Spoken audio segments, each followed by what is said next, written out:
Bismillahirrahmanirrahim. Assalamu alaikum. I'm your science teacher from Hina Secondary School.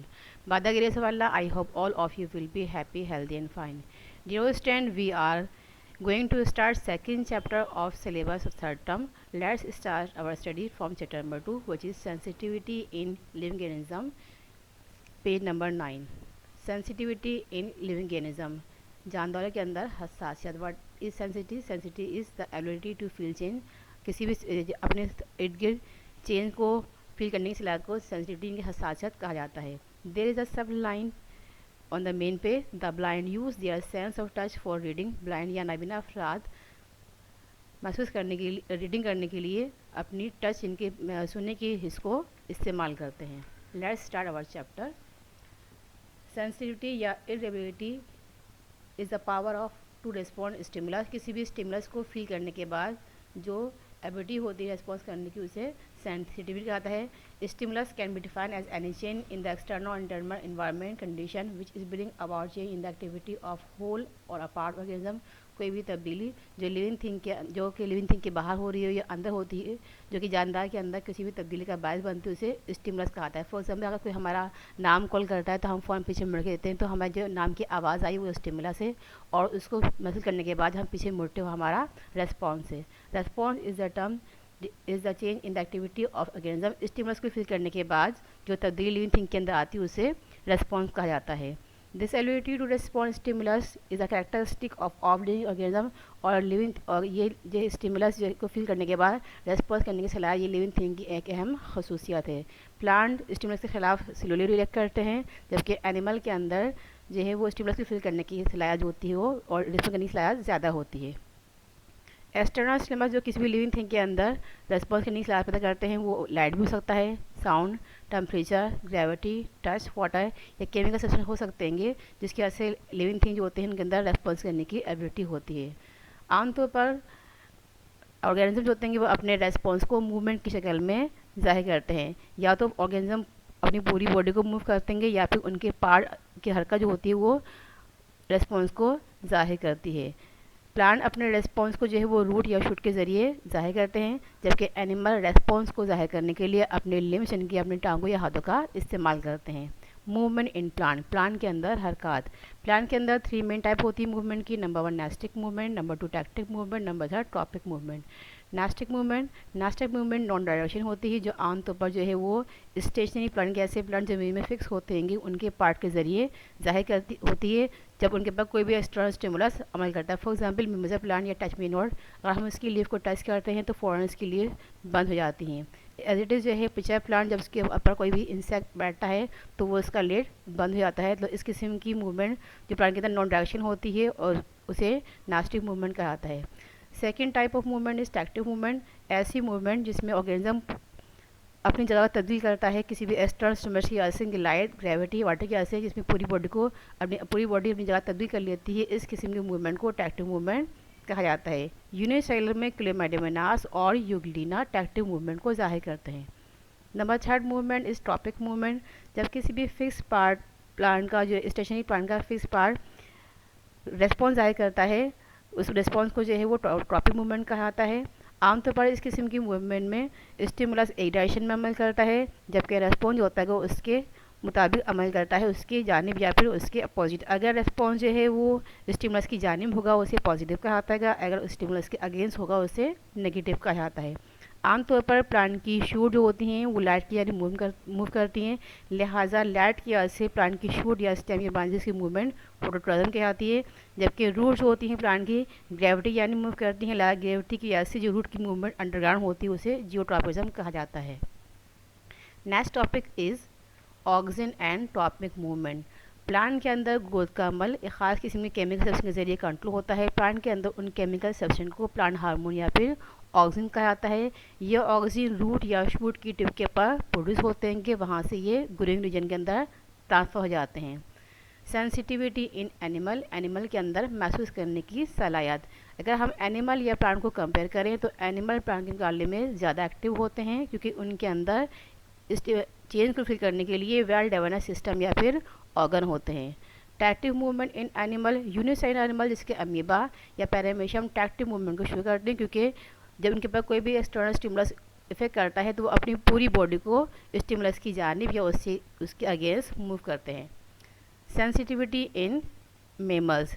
Mammals living thing का सबसे most complex या फिर higher group कहलाता है, जिनके अंदर तमाम ऑर्गन या सिस्टम बहुत वेल डेवलप होते हैं। इस लिहाज से इनके अंदर किसी भी स्टिमुलस के खिलाफ को जो फील करने की और उसकी रिस्पॉन्स करने की सलाह सबसे ज़्यादा होती है। लिहाजा इनके चूँकि इनकी बॉडी के अंदर वेल डेवलप सिस्टम या फिर ऑर्गन होते हैं, लिहाजा इन सिस्टम ऑर्गन के ज़रिए अपने इन्वायरमेंट की होने वाली चीज़ को आसानी से रिसीव भी कर लेते हैं। और इनकी बॉडी के अंदर दो मेन सिस्टम, नर्वस सिस्टम और एंडोक्राइन सिस्टम, ये आपस में कोऑर्डिनेट करते हुए ऑर्गेनिज्म के अंदर तमाम एक्टिविटीज़ को कंट्रोल करते हैं। Nervous system of mammal compose of brain, spinal cord and curve. Mammal के अंदर नर्वस सिस्टम के 3 मेन पार्ट होते हैं, ब्रेन, स्पाइनल कॉर्ड और नर्व, जबकि एंडोक्राइन सिस्टम एंडोक्राइन ग्लैंड से मिलकर बनता है, जो कि अपने सिक्रेशन को बहर रास्त ब्लड के अंदर शामिल कर लेते हैं। एंडोक्राइन ग्लैंड से जो सिक्रेशन निकलती है उन्हें हार्मोन्स कहा जाता है, जो कि बॉडी के अंदर जो है मुख्तलिफ फंक्शन को कोऑर्डिनेट करने में मदद देती है। आमतौर पर ये कोऑर्डिनेशन जो होती है वो तमाम बॉडी के अंदर कोऑर्डिनेशन जो होती है वो नर्वस सिस्टम और एंडोक्राइन सिस्टम के ज़रिए होती है। How coordination is brought about living body के अंदर मुख्तलिफ काम की कोऑर्डिनेशन कैसे होती है। Coordination have 5 main component. Coordination के 5 मेन कंपोनेंट होते हैं।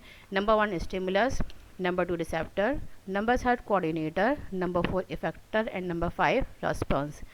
Number 1 stimulus. What is stimulus? Stimulus any change inside or outside the body, कोई भी चेंज लिविंग थिंग बॉडी के अंदर हो रहा हो या बाहर हो रहा हो जिसकी वजह से लिविंग थिंग कोई रेस्पॉन्स जाहिर करते हो उसे स्टिमुलस कहते हैं। यह स्टिमुलस साउंड की आवाज़ भी हो सकता है, साइट, स्मेल, पेन या टच कोई भी हो सकता है जो लिविंग थिंग के बिहेवियर के अंदर तब्दीली ले आए। Number 2 main component is receptor. Receptor are the sense organ which take the stimulus. अब सराउंडिंग में होने वाली चेंज को महसूस करने के लिए जो ऑर्गन इस्तेमाल किए जाते हैं उन्हें रिसेप्टर या फिर उन्हें सेंस ऑर्गन कहलाता है। मेमल्स के अंदर 5 वेल डेवलप सेंस ऑर्गन होते हैं, ear, eye, nose, skin and tongue. इनके ज़रिए वो अपने इन्वायरमेंट में होने वाली चेंज को फील करता है। Number 3 component is coordinator. Coordinate are the organ which receive information from the receptor. Sense organ से मिलने वाली मालूमात को जो ऑर्गन रिसीव करते हैं और कमांड जारी करते हैं उन्हें कहते हैं कोऑर्डिनेटर।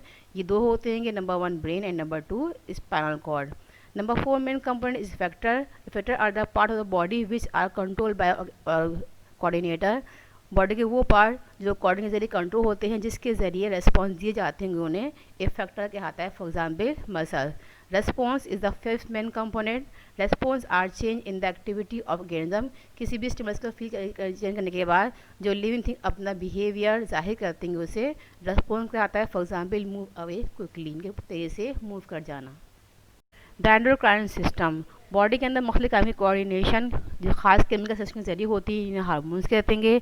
यह हार्मोन बॉडी के अंदर एंडोक्राइन ग्लैंड के जरिए खारिज होते हैं। ये एंडोक्राइन ग्लैंड इन हार्मोन को बहुत ही कम अमाउंट में रिलीज़ करते हैं जो बहर रास्त ब्लड के अंदर शामिल आते हैं। बॉडी के मखसूस ऑर्गन जो कि इन हार्मोन का रेस्पॉन्स देते हैं उन्हें टारगेट ऑर्गन कहा जाता है। रेस्पॉन्स जो हार्मोन के जरिए प्रोड्यूस होते हैं उनका दोयाना कुछ मिनट में होता है या फिर ये कई साल के लिए ये तमाम लाइफ बॉडी के अंदर मेंटेन रहते हैं या बरकरार रहते हैं। बॉडी के अंदर मुख्तलिफ एंडोक्राइन ग्लैंड होते हैं। नंबर 1 मेन ग्लैंड और endocrine gland is pituitary gland.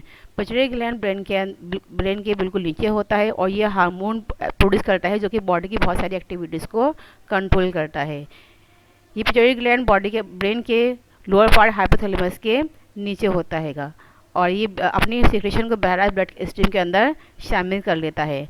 Number 2 main gland is the thyroid gland. Thyroid gland neck वाले हिस्से में वाइनपेन की सांस की नाली के ऊपर मौजूद होता है। इस ग्लैंड के ज़रिए जो हार्मोन सिक्रेट होता है उसे थायरोसिन कहा जाता है जो बॉडी के जो सेल के अंदर होने वाले केमिकल रेडिएशन की स्पीड को कंट्रोल करने में मदद देता है। Number 3 main gland is the pancreas. Pancreas body के अंदर स्टमक के बिल्कुल नीचे होता है जो लीफ नुमा ग्लैंड होता है। ये डाइजेस्टिव एंजाइम के अलावा हार्मोन्स भी सीक्रेट करता है जो मिन हार्मोन्स के ज़रिए खारिज होता है, इसका नाम इंसुलिन है। ये इंसुलिन ब्लड के अंदर ग्लूकोज की करेक्ट अमाउंट को ऐड करने में शामिल करने में मदद देता है। Number 4 main gland of this system is adrenal gland. ये ग्लैंड किडनी के ऊपर होते हैं और इन ग्लैंड के ज़रिए जो हार्मोन खारिज होता है उसे एड्रेनलिन कहा जाता है जो बॉडी को जो है मुख्तलिफ एक्शन के लिए प्रिपेयर करता है। इसके साथ साथ ये हार्ट बीट को इसकी स्पीड बढ़ाता है, ब्रेथ को कंट्रोल करता है और ब्लड के अंदर ग्लूकोज की करेक्ट अमाउंट को इंट्रोड्यूस होने में, शामिल होने में मदद देता है। The next system is the nervous system of which control the coordination. Nervous system of mammal composed of two parts. Number one, the peripheral nervous system or PNS, and number two, central nervous system or CNS. Peripheral nervous system. अगर आप diagram पे गौर कीजिए तो diagram के अंदर देखिए कि brain और स्पाइनल कॉर्ड से ब्रांचेस निकल रही हैं जो पूरी बॉडी के अंदर नेटवर्क की शक्ल में फैली हुई हैं। इन नर्व के मिलने से जो बॉडी का सिस्टम बनता है उसे पेरिफेरल नर्वस सिस्टम कहा जाता है। पेरिफेरल नर्वस सिस्टम जो है वो कंपोज होता है क्रेनियल नर्व से जो कि ब्रेन से राइज होती हैं और स्पाइनल नर्व से जो कि स्पाइनल कॉर्ड से राइज होती हैं। पीनेस एक तरह से ऑर्गेनिज्म और ये सेंट्रल पार्ट और इन्वायरमेंट के दरमियान जो है वो लिंक का काम से अंजाम देते हैं। हमारी पूरी बॉडी के अंदर मैसेज होते हैं इम्पल्स की फॉर्म में नर्व के ज़रिए बॉडी के एक पार्ट से दूसरे पार्ट में ट्रांसफ़र होते हैं। सेंट्रल नर्वस सिस्टम जो है दो मेन पार्ट ब्रेन और स्पाइनल कॉर्ड पे वॉशिंग होता है क्योंकि बॉडी के बिल्कुल सेंटर में होता है, लिहाजा इसके मिलने से सिस्टम बनता है उसे सेंट्रल नर्वस सिस्टम कहा जाता है। ब्रेन जो इस सिस्टम का मेन पार्ट है ये हेड रीजन में एक बोनी केस की हड्डी के बने हुए हॉल के अंदर बंद होता है। इस केस को क्रेनियम कहा जाता है। और स्पाइनल कॉर्ड जो होती है जो कि इसी सिस्टम का पार्ट है ये बॉडी के अंदर वर्टेब्रल कॉलम के अंदर महफूज होती है। दोनों स्पाइनल कॉर्ड और ब्रेन बहुत सारे 1000 सेल से मिलकर बनते हैं जो सेल्स इन ऑर्गन को कंपोज करते हैं उन्हें नर्व सेल या फिर न्यूरॉन कहा जाता है। इनमें ये हाईली स्पेशलाइज होते हैं जिसके ज़रिए बासानी बॉडी में आने वाले मैसेज को रिसीव भी कर सकते हैं और उन्हें आगे रिलाई भी करते हैं। द न्यूरॉन पूरा नर्वस सिस्टम खास किस्म के सेल से मिलकर बनता है। उन सेल को नर्व सेल या फिर न्यूरॉन कहते हैं। नर्व सेल या न्यूरॉन की सेल बॉडी जो होती है वो लार्ज होती है जिनके अंदर प्रोमिनेंट या फिर लार्ज न्यूक्लियस होता है और उनके अंदर ग्रेन्युलेटेड साइटोप्लाज्म मौजूद होता है। सेल से बहुत सारे पोजीशन या बाहर निकलते हैं जिन्हें डेंड्राइट कैसे कहते हैं। इन्हीं में से एक पोजीशन लंबी आती है उन्हें एक्सॉन कहा जाता है।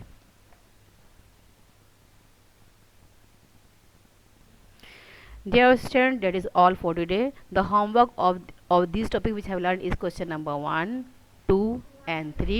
Do all the work in your science register very neat and clean.